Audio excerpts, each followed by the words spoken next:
The year was 1951, a Wednesday afternoon in West Oakland, where the air still carried that post-war hum of shipyards, rail lines, and the growing pulse of a city reshaping itself. On Brush Street, the neighborhood park was a small rectangle of grass tucked between chain-link fences and rows of modest post-war houses. Children's laughter mixed with the hollow clang of metal swings. A light breeze carried the smell of eucalyptus and warm dirt. It was a day without warning, a day that would later fracture a family line for nearly 3/4 of a century. 6-year-old Luis Albino dug happily in the sandbox, dark hair falling over his forehead, tiny sneakers half buried as he sculpted mounds of dirt into imaginary islands. Beside him, his 10-year-old brother Roger stood watch like a self-appointed guardian, the role he had instinctively taken on ever since the family arrived from Puerto Rico the year before. Their mother liked them home before the shadows grew long, but for now, time felt endless. Sunlight stretched across the park, gilding the edges of the monkey bars and turning the sand pale as bone. Roger's gaze drifted for a moment toward a pair of boys racing each other around the swing set, and when he turned back, he saw her. A woman in her early 30s, hair tied beneath a bright green bandana. She stood at the edge of the sandbox, watching the boys. At first, nothing about her seemed wrong. She carried herself with the casual confidence of someone comfortable approaching children. Her clothes were plain, her shoes were dusty, and when she smiled, it was warm and practiced even. She bent down and spoke directly to the boys in smooth, fluent Spanish. That alone disarmed them. It wasn't common in 1951 Oakland to hear their mother tongue spoken by strangers, let alone by someone who sounded like she belonged to the same community. Luis lit up immediately, smiling back, answering her questions about his name, his age, and whether he liked the swings or the sandbox best. Roger, just old enough to question people's intentions, watched more cautiously. The woman leaned in, lowering her voice just enough that it felt intimate. "If you come with me," she said softly, "I'll buy you both some candy." Luis's face brightened with the kind of innocent joy only a 6-year-old can muster. Roger's stomach tightened. Something felt wrong, not in a dramatic or cinematic way, but in that slow, creeping instinct that tells a child something dangerous is unfolding, even if he can't name it. Before he could object, the woman gently but firmly took Luis's hand. "Come on, mi niño," she cooed. "The store is just over there." Roger followed a few steps behind, stuck between doubt and obedience. A 10-year-old is still small, still learning where the boundaries of trust lie. He watched the woman walk too quickly, holding Luis's hand too tightly, cutting down a side street that did not lead toward any candy store he knew. He tried to keep up. "¿A dónde vamos?" he called out. "Where are we going?" The woman didn't answer at first. Then, without turning, she responded, "It's a little farther." Her tone had changed, firmer, less friendly. A cold prickle spread along Roger's spine. They walked another block, then another, and suddenly Roger made a choice that would define the next 73 years. He stopped. "I'm going to get Mom," he yelled. He expected the woman to react, to stop, to reassure him, to explain, but she didn't even look back. She simply tightened her grip and hurried Luis around the corner. That was the last moment Roger ever saw his little brother as a child. He turned and ran, sprinting through the streets, lungs burning, voice cracking as he called for his mother. By the time he burst through the front door, he was sobbing, stumbling over English and Spanish, grabbing handfuls of his mother's apron as he tried to form the words. A woman, candy, bandana, Luis, gone. Antonia dropped everything. Shoes slipped on without socks. The apron was still tied around her waist. She ran. Neighbors would remember her voice echoing through the streets, a mother's desperate, collapsing plea as she screamed her son's name. Luis, Luisito. The park was empty now, dusk settling into the grass. No woman in a bandana, no child, no footprints except those already being erased by the evening breeze. A teenage girl sitting on a bench told her she had noticed the woman earlier walking away with a little boy, but she assumed it was his mother. Those words broke something inside Antonia. By nightfall, police arrived. The language barrier made everything harder. Roger struggled to explain through tears. Officers questioned him repeatedly, trying to reconcile his story with a world where stranger abductions were practically unheard of. A woman offering candy? Speaking Spanish? Pulling a boy away on foot? It sounded unreal. But one look at Antonia's face told them this wasn't a misunderstanding. This wasn't a child wandering off. A boy had been taken. That night, the Albino home became the center of a frantic search, with officers combing alleyways with flashlights, neighbors forming ad hoc search groups, and patrol cars sweeping the streets. The Coast Guard was notified to check the shoreline. Soldiers from a nearby base volunteered. It was one of the largest searches Oakland had ever seen. Yet the woman and the boy had vanished into the night, as if swallowed by the city itself. By dawn, Roger sat on the doorstep, shoulders shaking silently, repeating the same words over and over. "Mama, I'm sorry, I'm sorry, I'm sorry." And inside, Antonia began the long vigil of a mother who refused to let hope die. A vigil that would stretch across continents, across decades, and eventually across generations. A vigil that only DNA would break. Morning rose pale and gray over West Oakland, the kind of muted dawn that makes everything feel suspended, unreal. Patrol cars still lined the street. Neighbors who hadn't slept stood on porches with coffee mugs held tight between trembling hands. The Albino home was a hive of motion and grief. Officers entering and exiting, reporters gathering across the road, and relatives arriving in hurried clusters after hearing the news whispered through the neighborhood like a shockwave. Inside, Antonia sat at the small kitchen table, clasping a worn rosary so tightly the beads left imprints in her palms. Her body shook in waves, but there was a hard, luminous steadiness in her eyes. The look of a mother who had stepped beyond exhaustion into a kind of fierce, unyielding purpose. She had not closed her eyes since the moment Roger ran through the door gasping his brother's name. She would not close them now. Detectives interviewed her again, with a neighbor translating, though the questions were mostly for Roger. He sat curled on the couch, hands twisted in the hem of his shirt, answering in broken English and Spanish. The same story every time. The woman, the bandana, the candy, the wrong direction. His own fear. His sprint home. "Can you describe her face?" an officer asked softly. Roger shook his head. His voice was barely a whisper. I didn't look enough." The guilt was already rooting itself inside him, growing vines that would cling to him for the next 73 years. No 10-year-old deserves to carry that weight. But trauma rarely asks permission before settling in. By mid-morning, the search expanded. Officers canvassed every street around Brush Street Park, knocking on doors and showing a small photograph of Luis. Him in a button-up shirt, smiling a crooked smile, hair cut unevenly by his mother just weeks earlier. People opened doors with sleep-heavy eyes and fear already forming on their faces.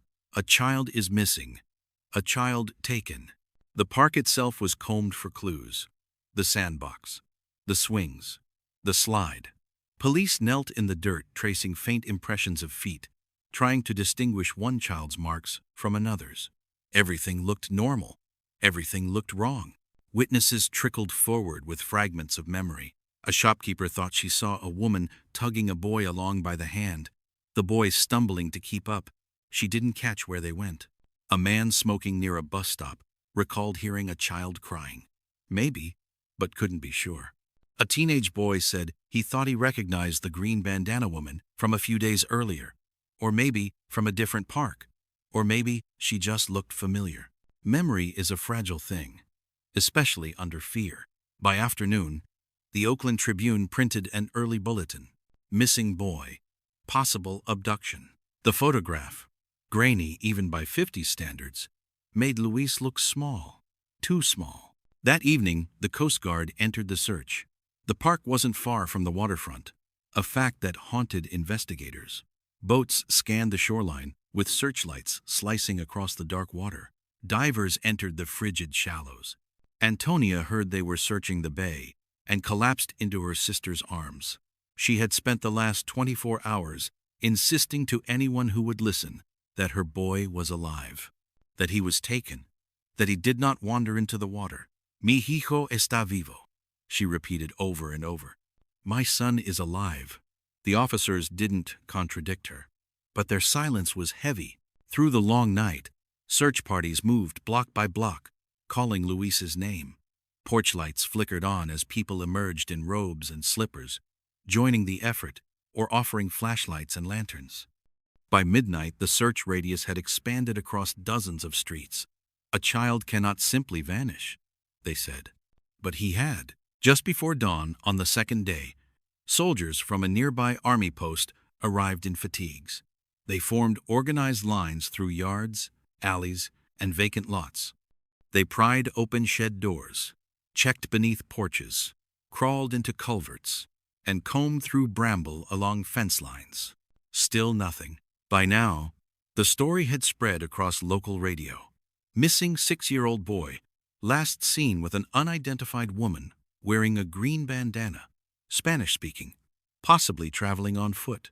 Listeners phoned in sightings, vague, inconsistent, and often contradictory. A woman with a child at the rail yard, a crying boy near a grocery store, a hurried woman boarding a bus. Each lead evaporated as soon as officers arrived. Inside the Albino home, Antonia was unraveling and rebuilding herself in rapid cycles. She would weep, collapse, and tremble. Then straighten her back, wipe her face, and command in Spanish, "We keep looking." She barely ate, she barely rested, but she never allowed herself to yield to despair. Hope was the only thing she could hold, so she held it with both hands. The detectives grew increasingly convinced this was no accident, no wandering child. A woman approaching 2 immigrant boys, speaking their language and gaining their trust. That was deliberate, calculated. A stranger making herself appear familiar. A predator who knew precisely how to blend into a community that had little reason to distrust adults. Still, one question overshadowed everything. Why, Luis? Why the younger brother? Why that park? Why that day? No one had answers. As daylight returned on the second morning, the search entered its 36th hour, and still there was nothing. Not a scrap of clothing, not a witness who saw where the woman ultimately went, not a trail to follow. It was as if she had walked those few blocks and then vanished with the child into another world. By evening of the second day, newspapers across the Bay Area ran the story. Not large headlines, but enough to stir unease in every parent who read it. That night, children were kept home from playgrounds. Doors were double-locked. And in the Albino home, Antonia lit a candle beneath a small cross and whispered the same prayer she would whisper for the next 50 years. Dios, tráemelo de vuelta. God, bring him back to me. But God was silent. And Oakland, for the moment, had no more answers to give. By the third day, the search effort had settled into a grim rhythm. Officers expanding their radius block by block, volunteers following behind them, the Coast Guard sweeping the shoreline, and soldiers crawling through overgrown lots. Every hour that passed made the task feel heavier. A missing child is a race against time, and everyone involved knew the clock was no longer on their side. Inside the Albino home, exhaustion hovered like a physical weight. Family members rotated through the cramped living room, pacing or praying or staring blankly at the door, as if willing it to open with Luis standing there. The home smelled of strong coffee, cold air drifting from the open windows, and the lingering incense Antonia had burned as she prayed through the night. Detectives visited again, this time with a sketch artist. Though the effort was difficult, Roger, trembling under the scrutiny of adult eyes, could only recall fragments. The woman looked normal, he said, the way children describe most adults. Older than their mother, maybe. A green bandana, Spanish-speaking, medium height, nothing that set her apart. The sketch that emerged was generic, almost painfully so. It could have been anyone, a face lost in a sea of faces. Still, They printed it. By the end of the week, that sketch, a woman with soft features and a patterned bandana, sat taped to telephone poles, grocery store windows, and laundromat bulletin boards throughout Oakland. Next to it, the photo of 6-year-old Luis smiling with one tooth missing. The people who walked past those posters felt a mix of sadness and unease. But for most, life moved on. For the Albino family, life stopped. Days bled into weeks. The once intense daily search efforts slowly receded, not out of neglect, but out of necessity. Oakland had no blueprint for what to do when a child was taken without motive, without witnesses, and without evidence. There was no Amber Alert system, no national missing children network, and no shared databases connecting police departments across state lines. Once the leads went cold, the investigation entered a kind of deep freeze. But Antonia refused to let her son disappear into paperwork. Every morning at sunrise, she would walk or sometimes run to the police station, gripping a small bilingual flyer she had printed over and over again. It held Luis's photograph, his age, the date he vanished, and a plea for information. She pushed it into the hands of every officer she could find. Some tried to reassure her gently. Others avoided her eyes, knowing they had no new answers to give. She came daily at first, then weekly, then monthly, but she never stopped. "Noticias de mi hijo?" she asked each time. "Any news of my son?" The answer was always no. By late spring, the case was officially labeled inactive, but never closed. Luis remained a missing child, and missing children were never removed from the books. Still, without new leads, the urgency faded. Patrol cars stopped circling the neighborhood. The Army returned to base. The Coast Guard returned to routine. Flashlights dimmed. Voices calling his name quieted. But Antonia's voice never did. The family tried everything they could think of.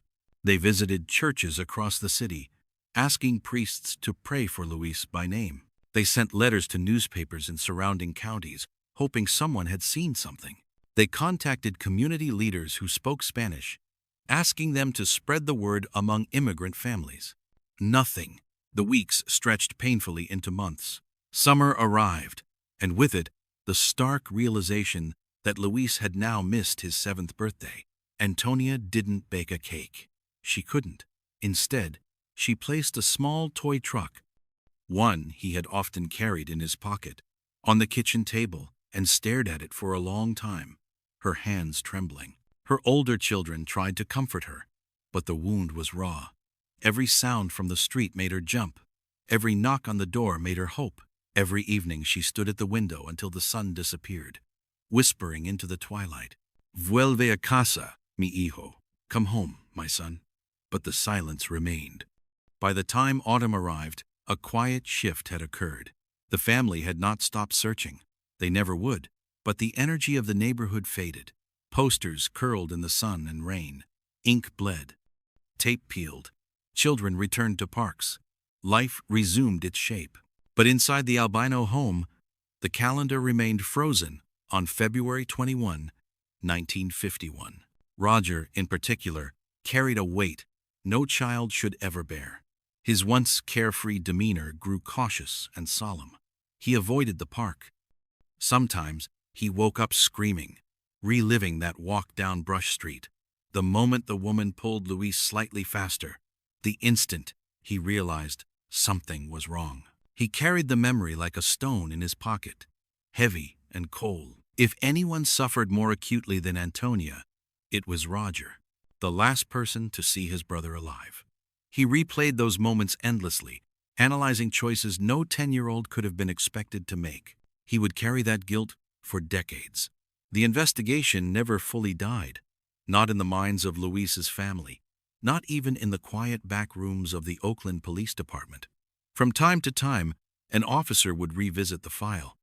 A new detective would read through the reports. A child found in another state might prompt a cross-check. A witness might call with a vague memory of a woman in a green bandana. Every lead collapsed, every theory unraveled, but Antonia's conviction never wavered. "He is alive," she insisted, Someone is raising him. Someone has him.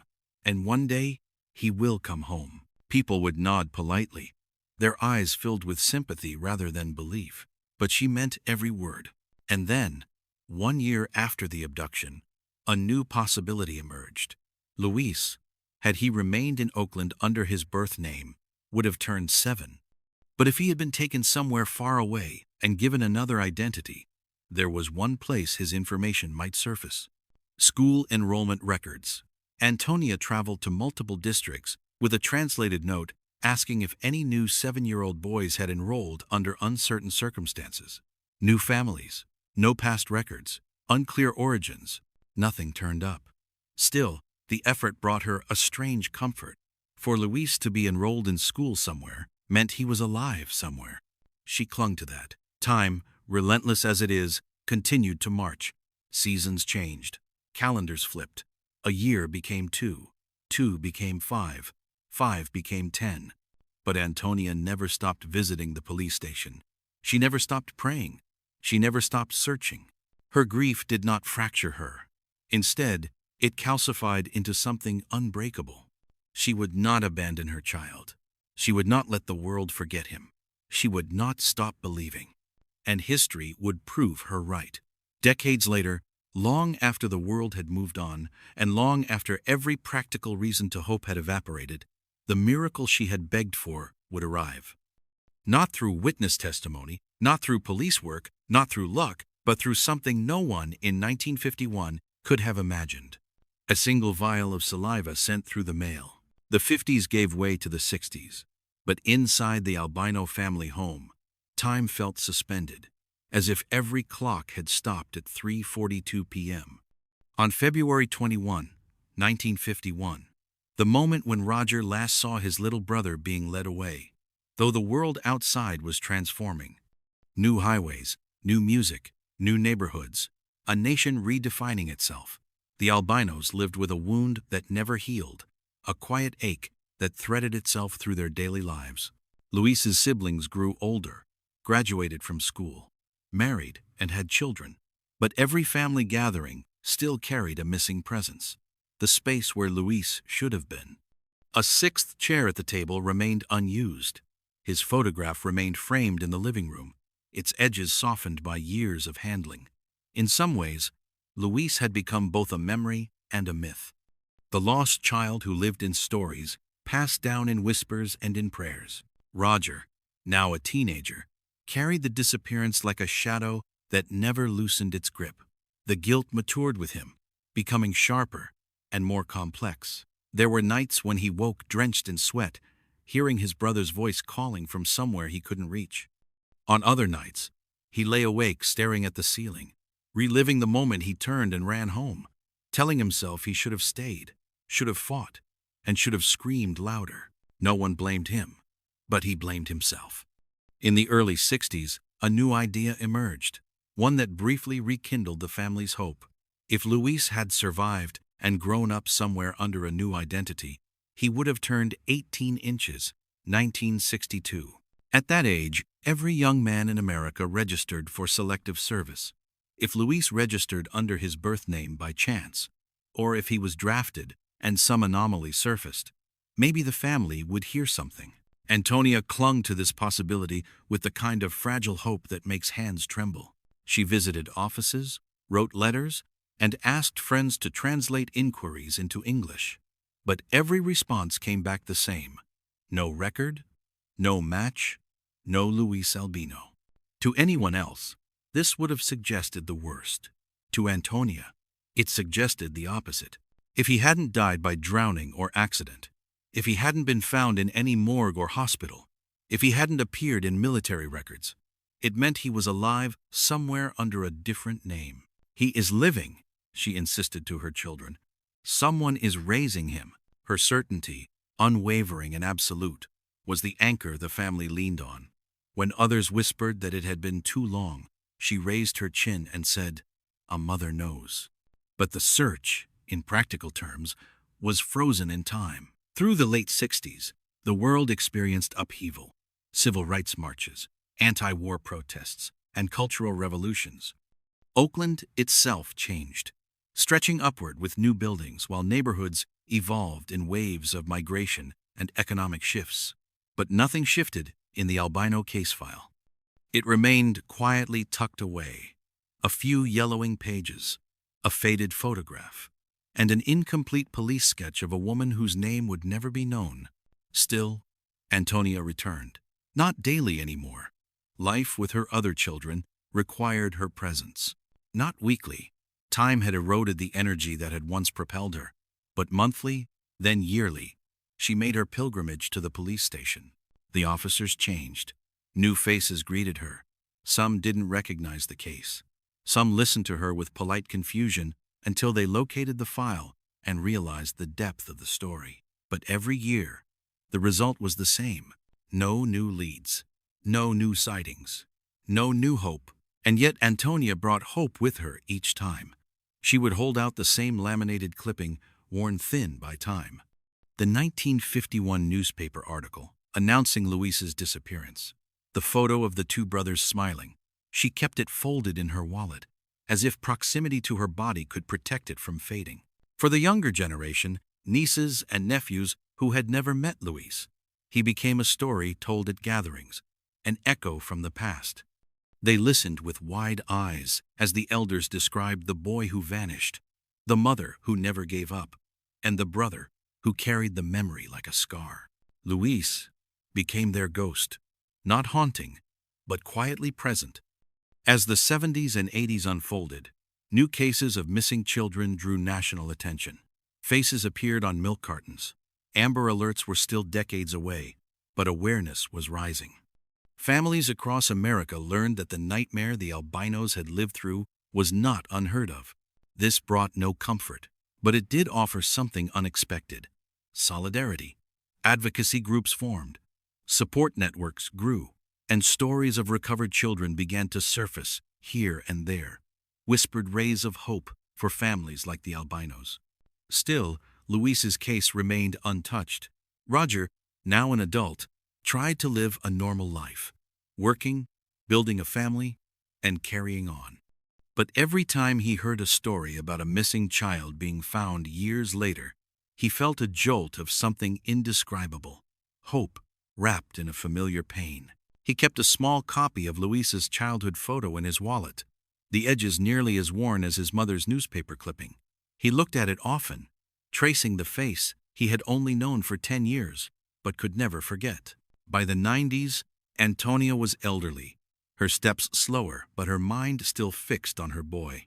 She continued her rituals, lighting a candle on the anniversary of his disappearance, whispering his name every night before sleep, touching the framed photo on the wall as she passed it. When the year 2000 arrived, Antonia was in her 80s. The world had transformed in ways she could never have imagined. Cell phones, the internet, and DNA analysis entering criminal investigations. But these miracles of modern technology had not yet touched her son's case. Still, she believed. Dios me lo devolveré, she told her grandchildren. God will return him to me. But God returned him too late for her eyes to see. In 2005, at the age of 92, Antonia passed away quietly in her sleep. Her family gathered to mourn her. A long life marked by hardship and resilience, motherhood and sacrifice. On top of her coffin, they placed the small framed photograph of 6-year-old Luis. It was not a symbol of defeat. It was a symbol of loyalty, of faith unbroken. Even in her final years of fading memory, she had asked, "¿Dónde está Luis? Where is Luis?" She never knew the answer. But her belief, whispered in countless prayers for more than half a century, would transcend her lifetime. It would ripple across generations, and it would set the stage for a miracle she could not witness but had always expected. Because while the Albino family lived through decades of silence, years where nothing changed and everything hurt, something else was silently growing in the shadows of the future. A new kind of science, a new kind of search, a new way of finding people long thought lost. And all it required was a single decision made in 2020 by a descendant she never met. A woman named Alita idly opened a DNA ancestry kit, unaware that she was about to awaken a mystery that had slept for 73 years. By the time the calendar turned to 2020, nearly 70 years had passed since Luis vanished from the park on Brush Street. The world he had disappeared from was almost unrecognizable. Oakland had transformed. California had transformed. The country itself had lived through wars, movements, tragedies, and miracles. The Albino family had grown into a sprawling tree of children, grandchildren, and great-grandchildren, and yet every branch carried the same missing name. For Luis's generation, hope had flickered, dimmed, then hardened into a quiet ache. For the generation born after, Luis was a story, a legend almost, told with hushed reverence at family gatherings. A reminder of a wound that had never healed. One of those descendants was Alida, a granddaughter of Antonia. She had grown up hearing the story of Uncle Luis the way other children heard fairy tales. Except this one was not a myth, and there was nothing magical in its telling. Her mother recounted the day he vanished with a tremor in her voice, repeating the details like scripture. Alida grew up with the knowledge that her grandmother had spent decades searching for a boy who never returned, praying to God each night with a faith that lived beyond reason. Even though Alida had never met Luis, she felt connected to him, as though the family's grief had passed down through generations, etched into the marrow of their identity. She knew the stories. She knew the pain. She knew the hope. What she didn't know was that she was about to change everything. It began so simply. A DNA kit, the kind millions of people order every year for fun. To learn about ancestry, to explore family history, to see what distant lands their roots might trace back to. It had become a hobby for some, a curiosity for others, and a cultural trend of sorts. In early 2020, as the world slowed to a crawl under the weight of a global pandemic, countless people confined to their homes leaned into genealogy as a way to pass time, a way to reach outward when isolation forced them inward. Alida was one of them. At 63 years old, she felt a tug of curiosity toward the past. Maybe she wanted to compile a family tree for her children. Maybe she simply wanted to see where her DNA map pointed. Maybe, in some quiet whisper inside her, she wondered whether the kit might uncover a small miracle, though she would never have said that out loud. She took the test on a quiet morning, mailed it in, and forgot about it. The world was chaotic. The news was constant. The test results felt like the last thing on her mind. Weeks passed. Then one ordinary afternoon, an email pinged her inbox. "Your DNA results are ready." She clicked through the report. Ethnicity breakdown, migration patterns, family matches. She scrolled lazily until something stopped her cold. At the top of her match list, marked in bold as a close family connection, was a name she did not recognize. A man, estimated age somewhere in his late 72s, and most astonishingly, shared DNA, 22%. Her heartbeat skittered. That number, that percentage, was unmistakable. It was too high for a distant cousin, too low for a father. It fell directly into one narrow band of relationships. Grandparent, aunt, uncle, half-sibling.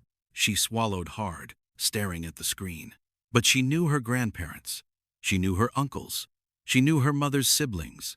She knew the family tree that had been recited to her since childhood. There was only one person missing from that tree, one person whose place had always been blank. Her uncle, Luis. The child who vanished. The ghost who never came home. Her breath caught in her throat. It couldn't be. It had to be. Hands trembling, she opened the match profile. It showed a name she didn't recognize. An ordinary name, unconnected to any albino she had ever known. The match had been tested through the same company. The match had chosen to remain visible. The match had left just enough information for the algorithm to connect their blood. Alida pressed a hand to her mouth. After 70 years, a living thread had been tugged from the darkness. But excitement quickly collided with uncertainty. Who was this man? Was he truly Luis? Or could he be a child of Luis, a first cousin once removed, whose DNA might look deceptively close? Was he even aware he had taken the test? Would he respond? She typed a message through the platform. "Hello, we share significant DNA. I am researching family connections. Do you know of any relatives originally from Puerto Rico, or anyone who may have been adopted? I would appreciate any information." She clicked send, then refreshed the page. Once, twice, 10 times. Nothing. Hours passed. Days. Weeks. Still nothing. Some people test their DNA out of curiosity and never look back. Some never check their messages. Some create accounts they never revisit. The man who shared 22% of her DNA, whoever he was, remained silent. Alita tried again. A second message. Then a third. Still nothing. She stared at the name on the screen, whispering to herself, "It has to be him." But the silence stretched long. Long enough to make doubt creep in. Long enough for life's chaos to drown out her obsession. Long enough for the file to slip into the back of her mind like a bookmark left in a closed novel. 4 years have passed. It wasn't until early 2024, after a conversation with a friend about DNA surprises, after watching a documentary on genetic genealogy, after hearing yet another story of someone finding a long-lost family member, that something inside her snapped awake again. She reopened her DNA account. There he was. Still there. Still matched. Still unresponsive. This time she didn't hesitate. She called her daughters. "We're going to solve this," she told them. What followed was a cascade of determination spanning generations. Alita, her daughters, and the memory of Antonia guiding them as they began the search anew. They scoured public records. They traced the man's name across online databases. They combed through newspaper archives. They compared photographs. The boy from 1951. The man on their screen. A similarity flickered like a shadow from the past. In the eyes, in the jawline, in the quiet, steady expression. Still, they needed more. They needed proof. They needed history. So they went to the one place that had always held the story. The Oakland Public Library. Inside the dim archive room, they loaded reels of microfilm into a reader. Dust glimmered in the projector light. Old headlines flickered past. And then they found it. The 1951 article. The photograph of Roger and Luis. A faded time capsule frozen in grainy black and white. Alita pressed her fingertips to the screen. There he was.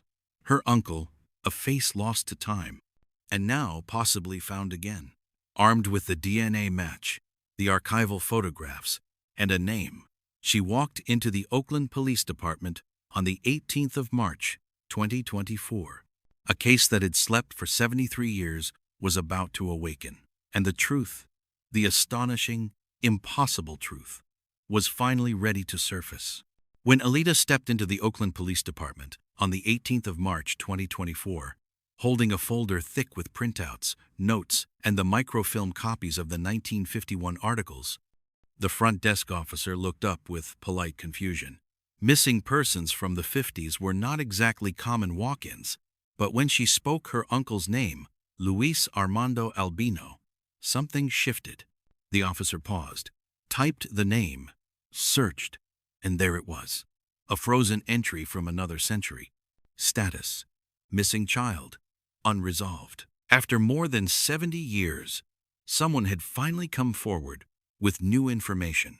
Alita was escorted upstairs to the missing persons unit, where detectives listened in astonished silence as she laid out her evidence. She explained the childhood stories, her grandmother's unyielding belief, the DNA match, the shared percentage, and the man whose existence defied coincidence. She unfolded the old newspaper clipping, its edges brittle, its ink faded but still legible. Boy, 6, taken by unknown woman. Search expands across Oakland. She placed the childhood photo of Luis and Roger on the table. She placed the modern image she believed belonged to the matched man beside it. And she said the words that made the detectives exchange glances. "I believe my uncle is alive, and I believe you can find him." The room went still. This was not a typical cold case reopening. Missing children from the 50s rarely reemerged. Most ended in tragedy, drownings, accidents, or crimes no one could solve. But something about Alita's certainty, the strength of her evidence, and the undeniable DNA match cracked open a doorway that had been sealed since Truman was president. "Let's take a look," the detective finally said, and the process began. They requested permission from the DNA company to verify and support the investigation, a request that, in missing persons cases, often receives cooperation. They cross-checked the match. They analyzed the shared DNA. They compared Alita's account with old case reports. They reviewed the faded witness statements, rereading Roger's childhood description of the woman in the green bandana. The story felt impossible, but the DNA was real. And the DNA never lies. The Oakland detectives contacted the FBI. Kidnapping across state lines, no matter how old, falls under their jurisdiction. The FBI, in turn, reached out to the California Department of Justice. Together, they formed an investigative triangle bridging 1951 to 2024. What followed was a flurry of quiet movements behind closed doors. Digital searches, interstate queries, record pulls, cross-referenced addresses, family trees reconstructed from DNA patterns. Piece by piece, the identity of the mystery match began to take shape. A man in his late 70s, living on the East Coast, a retired firefighter, a military veteran, a man who had no idea that the story of his life had been built on a lie. The agencies found a phone number, an address, a name. They approached cautiously, not wanting to frighten him, not wanting to reveal too much too quickly. This was not a criminal suspect. This was a victim. A man who had lived nearly 8 decades without knowing he had been stolen. One morning, agents stood on the porch of a modest home in a quiet East Coast neighborhood. The air was cool. Birds chattered in nearby trees. It was the kind of peaceful suburb where nothing extraordinary ever happens. But today, something extraordinary was about to happen. A retired man. The man the Albino family suspected was, Luis answered the door. He looked confused at the badges. He looked wary at the questions. But he let them in. They sat in his living room. Family photos lined the walls. Children, grandchildren, holiday gatherings. A life fully lived, deeply rooted, completely ordinary. He had no idea the ground beneath him was about to shift. "Sir," one agent began gently, "we'd like to ask if you've ever taken a DNA test. One of the consumer kits." The man paused, then nodded. "Yeah. A few years ago, my kids bought it for me as a gift. I didn't think much of it." The agents exchanged a look. "Do you know your biological history?" another asked. The man blinked. "My parents told me I was adopted," he said. "They always made it sound informal. I never questioned it. I loved them. They loved me. That was enough." His voice was calm, matter of fact. He didn't know the past he carried. The agent continued, his tone careful. "Sir, we have reason to believe you may be connected to a missing child case from 1951. The man laughed softly, incredulously. "Me? Missing child? I've lived here most of my life." But there was a tremor in his smile. A small crack is forming. The agent placed a copy of the 1951 newspaper on the coffee table. The man's eyes dropped to the image. 2 boys, one 10, one 6. The smaller one is smiling, unaware that the photograph would become a symbol of loss for decades. The man leaned in, his brow furrowed. "Why? Why does that little boy look like me?" The agents didn't answer immediately. Instead, they opened a folder. Inside was a DNA comparison report, a partial family tree, and the genetically confirmed relationship to a woman named Alita, a woman who shared his blood. "Sir," the agent said softly, "we believe there is a strong possibility that you are the child in this photo, the one who went missing." Silence filled the room.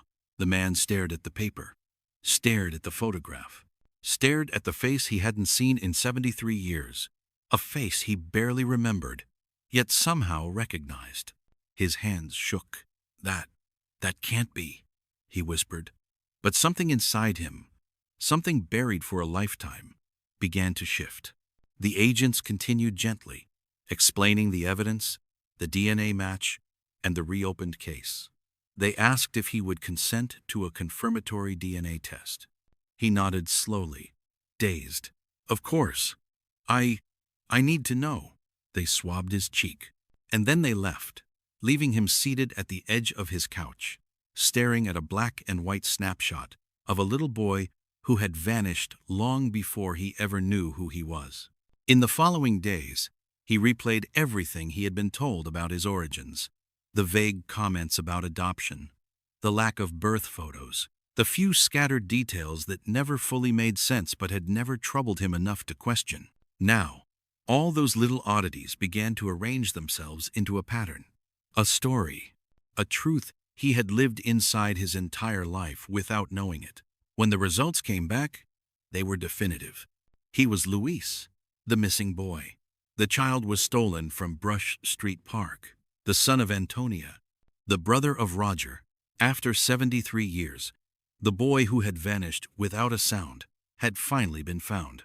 And the family who had searched for him for generations, the family who had never stopped praying for his return, was about to hear the news they had stopped believing the world could deliver. On the 20th of June 2024, the Albino family received the call they never expected to hear. Not after 7 decades, not after generations had grown up under the shadow of a boy who vanished before most of them were born. The detectives who had taken on the reopened case requested a meeting. Not a phone conversation, not a Zoom call, a meeting. In person, private.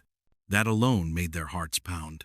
Alida, her mother, Luis's sister, and a handful of close relatives gathered in a quiet room at the Oakland Police Department.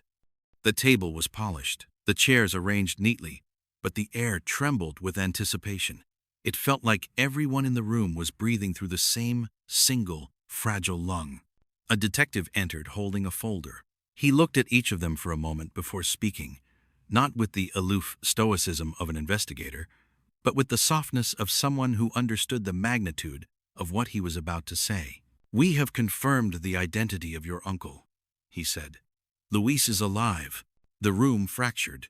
A gasp, a cry, a hand clapped over a trembling mouth, a rustle of air as bodies leaned forward, as if trying to physically move closer to the truth. Alida stared at the detective, words failing her. Her mother blinked rapidly, tears sliding down her cheeks even before she fully processed the meaning. "Alive?" she whispered. He's alive?" The detective nodded. "He's 79 years old now, living on the East Coast, retired, a veteran, a father, a grandfather." The family clutched each other, crying, laughing, and shaking. Decades of grief erupted at once, like a dam breaking, letting out a flood of hope and heartbreak interwoven into a single, overwhelming wave. For a moment, the room felt sacred. A lifetime of unanswered prayers had finally reached their destination. When the detectives left the room, Alita and her mother collapsed into each other's arms. They cried with the weight of generations, the echo of Antonia's faith, ringing through the moment like a bell. She had died believing.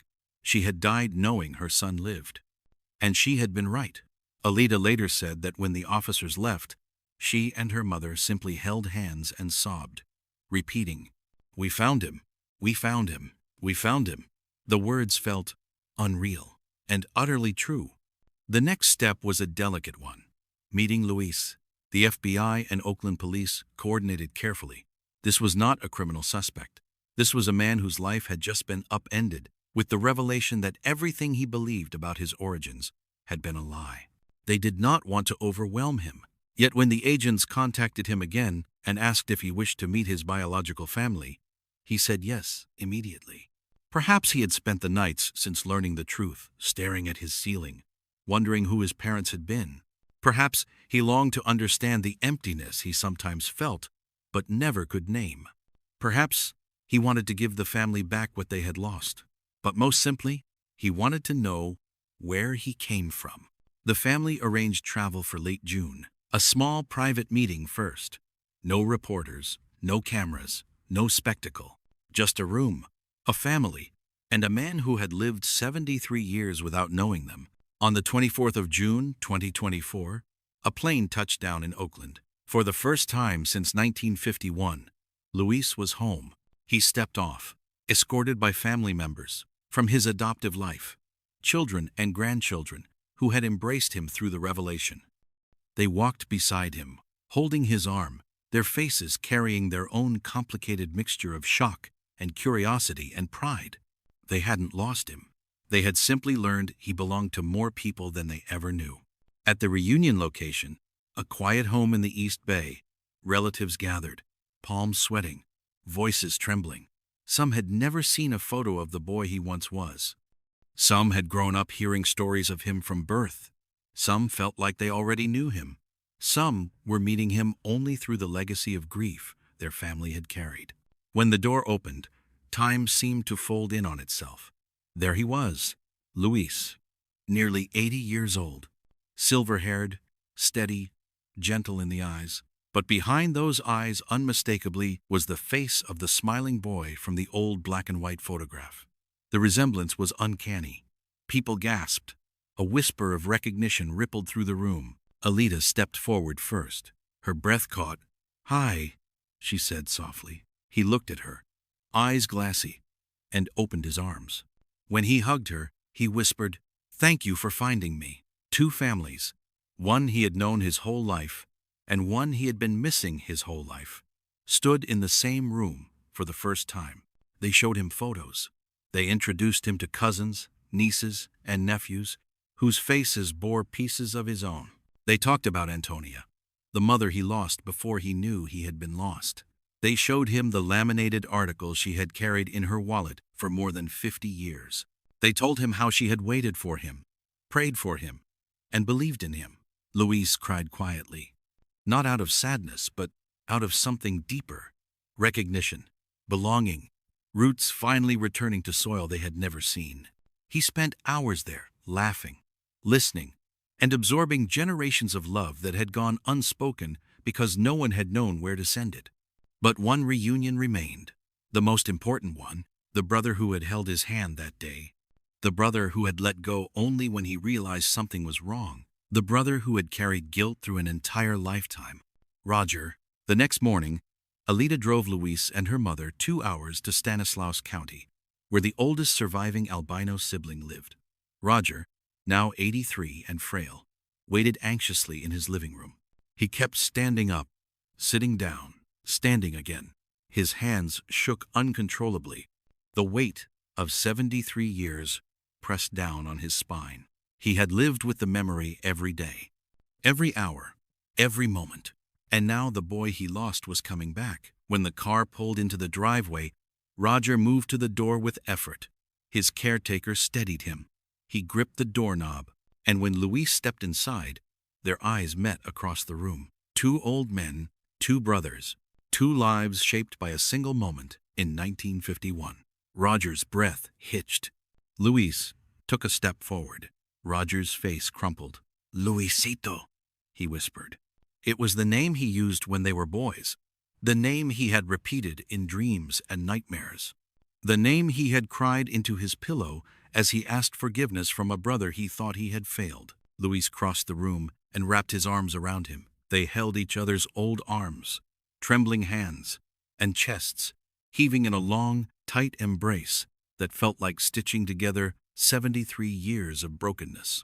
People in the room wept silently. For the first time since they were children, the two brothers were together again. No guilt, no shame, no blame, just a reunion, just family, just home. Roger would pass away shortly after, in August 2024.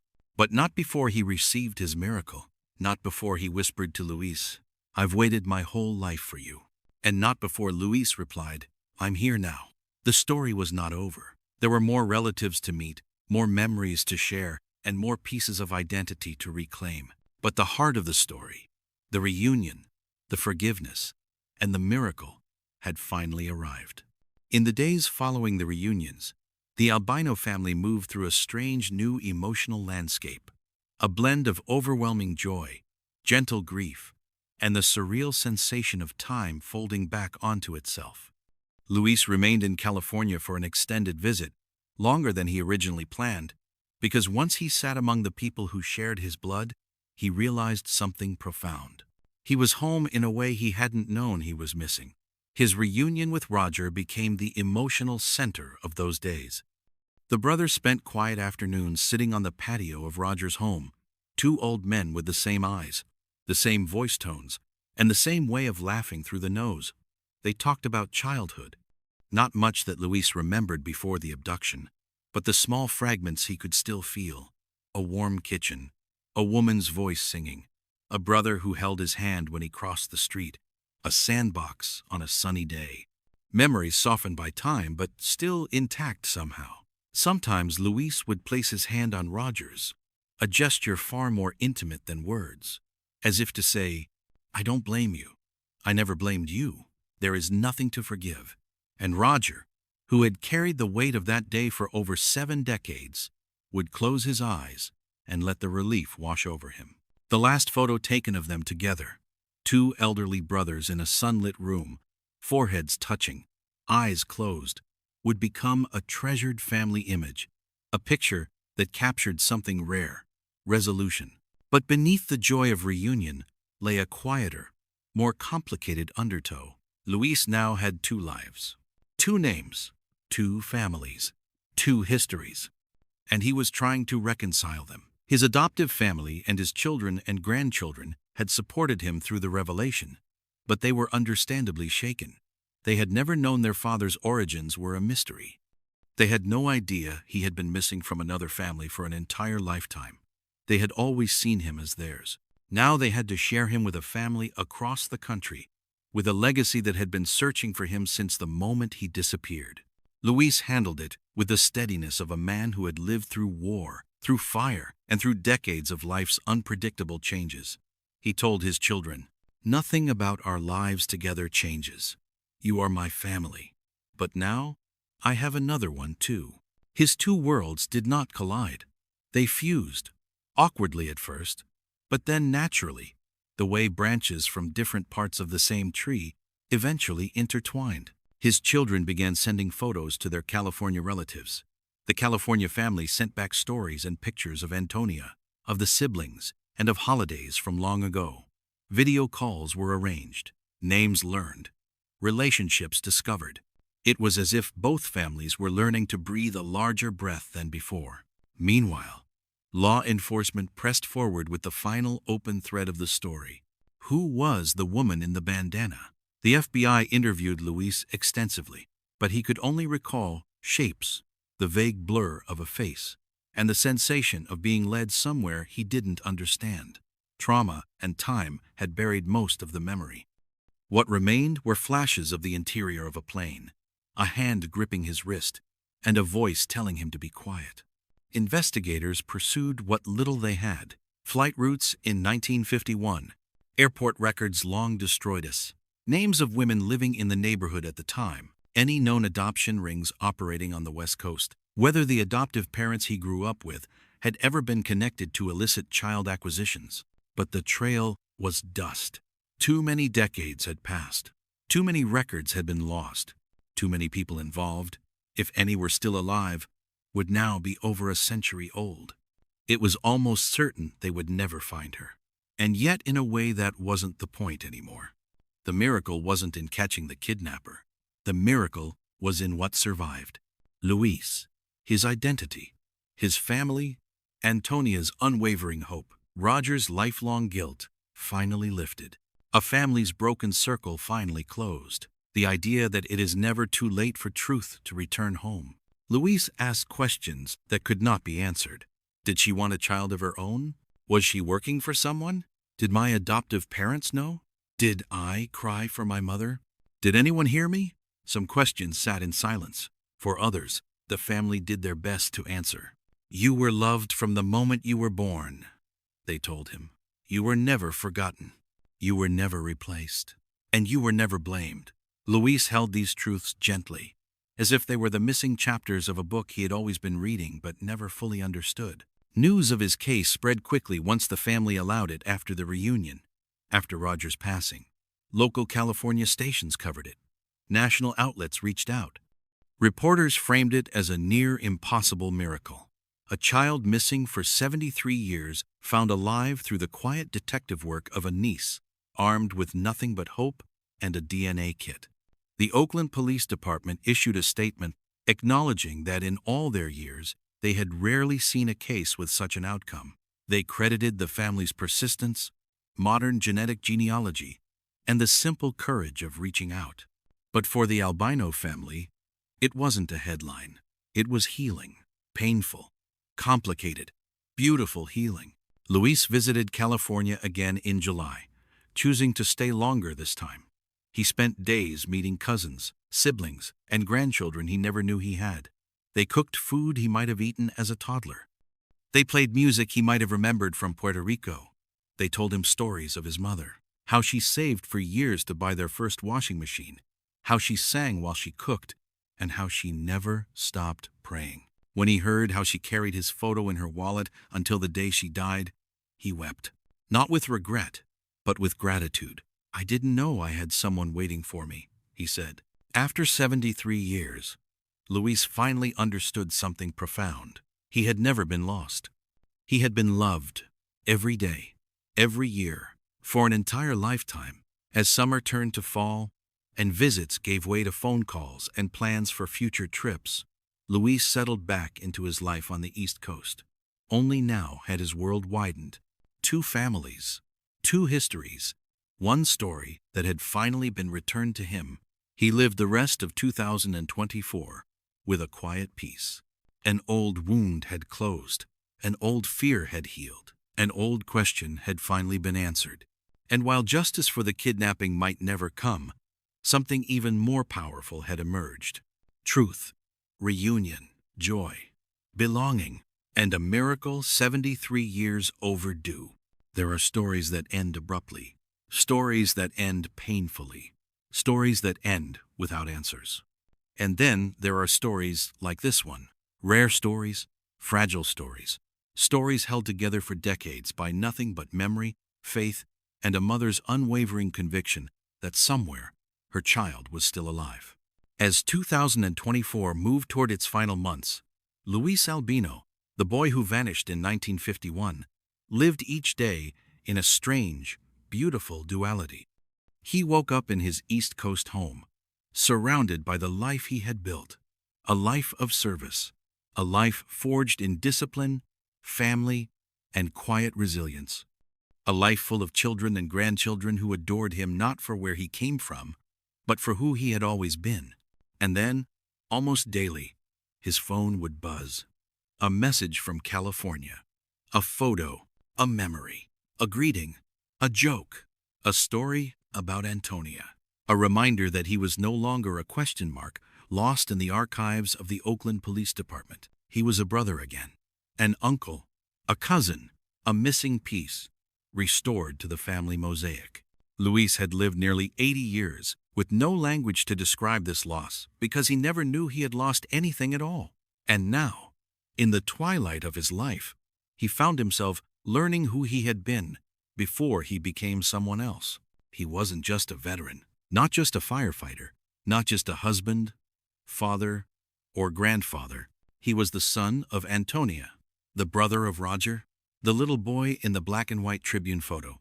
A child was taken and finally returned. The family's reunions continued. Video calls became second nature.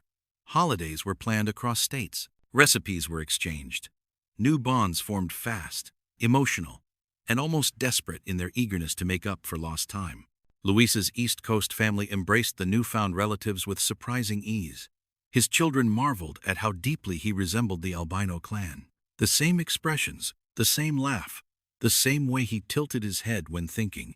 The California side marveled at the life he had lived, the medals he earned, the people he saved in fires, and the family he raised with integrity and love. They weren't jealous of the life he had lived without them. They were grateful he had been safe, cherished, and allowed to grow old. It was, in the truest sense of the word, healing, not erasing the past, not forgetting the pain, but stitching together 2 halves of a story that had been torn apart. And yet, there was still the lingering shadow, the one that hovered just at the edge of every thought. The woman in the bandana. Her name remains unknown even now. Her motive is unconfirmed. Her fate is unwritten. Investigators still call the kidnapping an active case, but realistically, justice in the conventional sense is no longer attainable. Too much time has passed. Too many records have vanished. Too many lives connected to that moment have ended. But that does not mean justice was never served. In a way, the greatest justice was Luis himself. He lived. He grew. He loved. He thrived. He outlived the fear. He outlived the crime. He outlived the silence. The crime took him from his mother, yes, but it did not take him from the world or from himself. And through the unyielding persistence of his family, his truth was restored. When Oakland police officially closed the missing person aspect of his case in 2024, it marked the end of one of the longest unresolved child disappearances in American history. A case that began in the era of rotary phones and black and white newspapers ended in an age of DNA databases and digital forensics. Between those 2 points stretched a lifetime. The press called it a miracle. The detectives called it a triumph. But the Albino family called it something else. Proof that hope does not expire. In the late summer of 2024, shortly after Luis's second visit to California, the family experienced a bittersweet turn. Roger, the brother who witnessed the abduction, who spent a lifetime haunted by what he couldn't prevent, and who lived long enough to hold Luis again, passed away.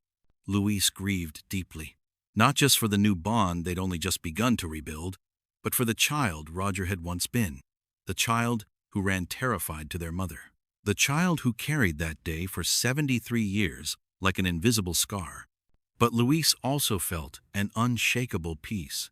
He had given his brother the one thing no one else in the world could give him: absolution. Roger died knowing his brother survived, knowing their mother had been right, knowing the story was no longer a tragedy but a triumph.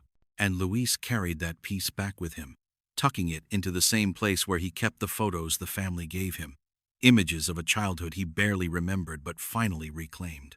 The woman in the bandana remains a ghost. Her identity may never be known, but her power has long since dissolved. She stole a child, but she did not steal his life. She did not steal his humanity. She did not steal his capacity to love or be loved. She did not steal his future.